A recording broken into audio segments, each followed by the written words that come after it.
Sebagai negara majemuk, Amerika Serikat juga menjadi rumah bagi pemeluk Islam. Berdasarkan data pada 2017, jumlah penduduk Muslim di negeri Paman Sam ditaksir mencapai 3,35 juta orang. Itu setara dengan 1,1% populasi setempat. Per tahunnya, sebanyak 25.000 orang Amerika memeluk agama ini. Uniknya, lonjakan jumlah mualaf pernah terjadi justru sesudah tragedi Menara Kembar WTC pada 2001 silam. Seperti umumnya diketahui, serangan teroris tersebut kerap dikaitkan dengan Islam. Para mualaf di AS membentuk forum-forum untuk saling berbagi informasi dan pengalaman. Di Santa Clara, California, komunitas Muslim setempat juga aktif menggelar sesi pertemuan tahunan. Mengutip laman Kalu, mereka membuka ruang untuk mengenal lebih dekat dan mendengarkan curahan hati orang-orang yang baru berislam. Bagi Natalia Costa, sharing session seperti yang digelar komunitas Muslim Santa Clara sangat bermanfaat.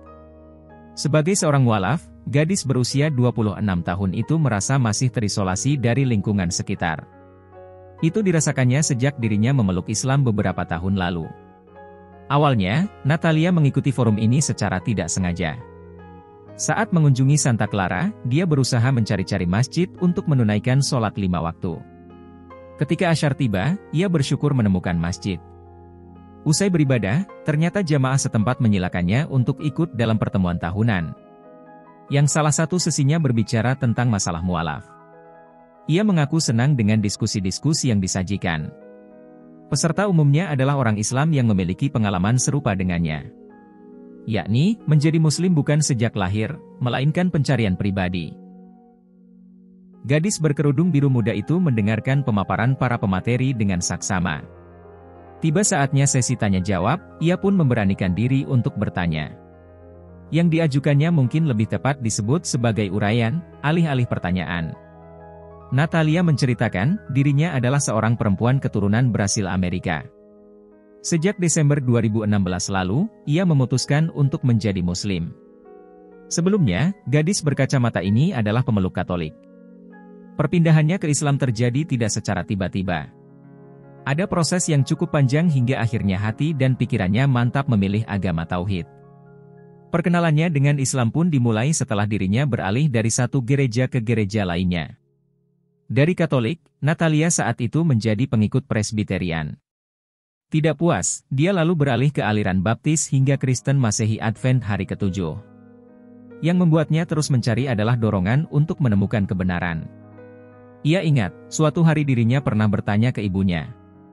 Bagaimana seseorang mengetahui kebenaran jika setiap gereja mengatakan sesuatu yang berbeda satu sama lain? Ibu saya bilang, kamu tidak tahu, tetapi apapun yang kau rasakan dalam hati sebagai yang benar, maka itulah kebenaran. Ujar Natalia Costa menirukan penutusan ibunya, seperti dilansir dari Kalu, baru-baru ini. Selanjutnya, ia saat itu mencoba beralih ke kepercayaan di luar Nasrani. Bahkan, petualangan dalam hidupnya pun dimulai. Dengan penuh keyakinan, dia memutuskan untuk merantau ke luar negeri. Sebuah tawaran datang kepadanya, yakni menjadi pengajar bahasa Inggris di Istanbul, Turki. Selama di kota penghubung dua benua tersebut, Natalia terus mempertanyakan keimanannya.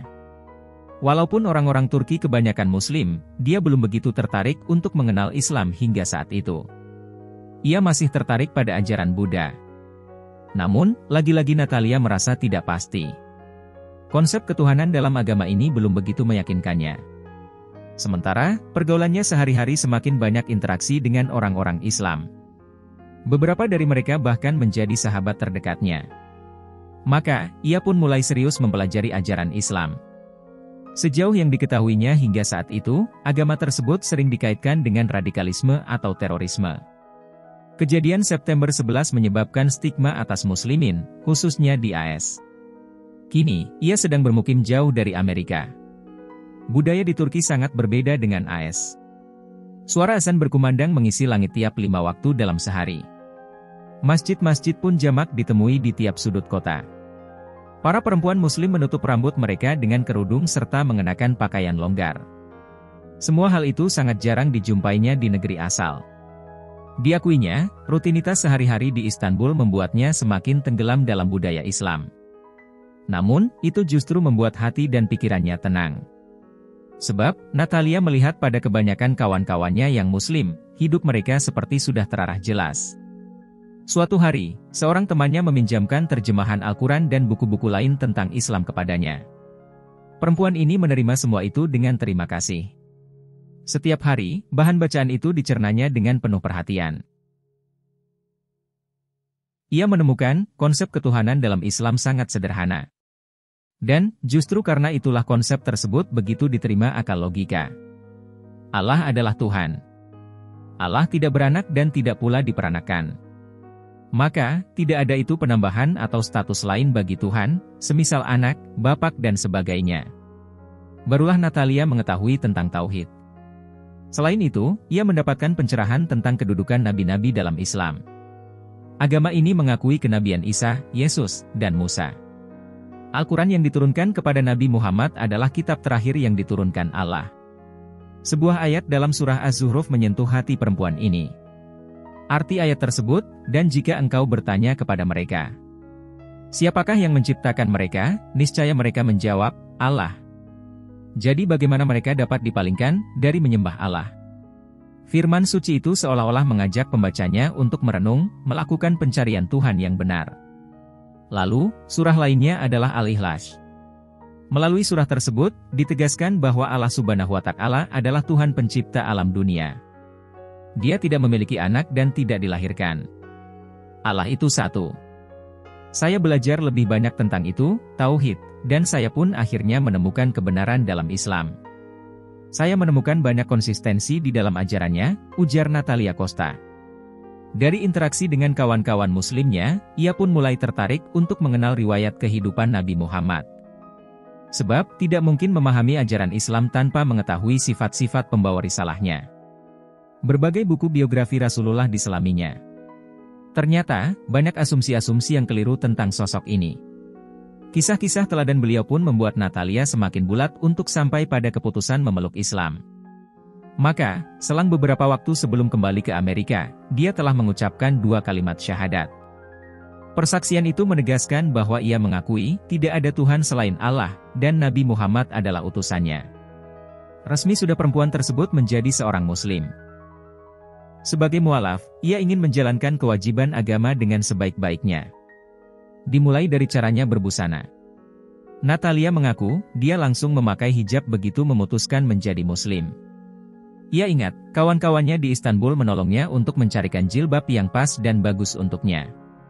Kembali ke tanah airnya, Natalia mendapatkan profesi pengajar. Ia memiliki penghasilan sendiri sehingga bisa cukup mapan. Namun, diakuinya hidup sebagai seorang Muslim di Amerika membuatnya agak terisolasi. Maka begitu menemukan forum berbagi, sharing session, di Santa Clara, California, ini, seperti sebuah oasis baginya. Ia mengaku senang bisa membagikan pengalaman dan kegelisahannya sebagai mualaf. Sesudah menuturkan kisahnya, hadirin acara ini banyak yang meresponsnya. Mereka semua menanggapi positif perjalanannya dalam menemukan Islam. Setelah forum selesai, beberapa dari jamaah menghampirinya untuk berkenalan dan membagi nomor kontak. Seorang dari mereka adalah nenek bernama Fatihah Abu Mahmud Kratas. Ia menyapa Natalia dan kemudian memeluknya erat. Nenek yang berdarah Arab Maroko itu lantas berkata, "Kamu tidak perlu merasa bukan siapa-siapa. Kamu sudah kuanggap seperti putri sendiri. Natalia, kau sangat-sangat diterima di sini." Pemandangan itu membuat seisi ruangan Masjid Santa Clara seperti dialiri angin sejuk. Di sini, Natalia merasakan makna dari rasa persaudaraan Islam. Siapa sangka, uhuah Islamiyah pun dapat dirasakannya di Amerika, yang mungkin belum pulih dari syakwa sangka Islamofobia. Baginya, inilah pengalaman yang tak akan terlupakan seumur hidupnya.